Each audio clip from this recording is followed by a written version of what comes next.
எந்த குழந்தைக்காவது இப்ப தாலாட்டு கேட்குற பாக்கியம் இருக்கா சார்? ஆனா எனக்கு கிடைச்சிருக்கு. ஏன்னா எங்க அம்மா கிராமத்து பொண்ணு. ஆராரோ ஆரிரரோ என் கண்ணே நீ ஆரிரரோ ஆராரோ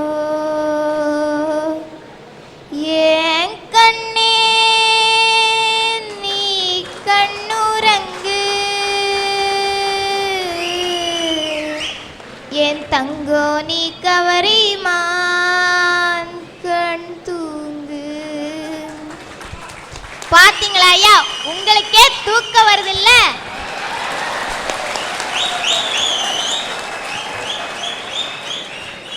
எனக்கு தூக்கம் வரவில்லை. இந்த தாலாட்டை கண்டு எனக்கு ஏக்கம் வருகிறது.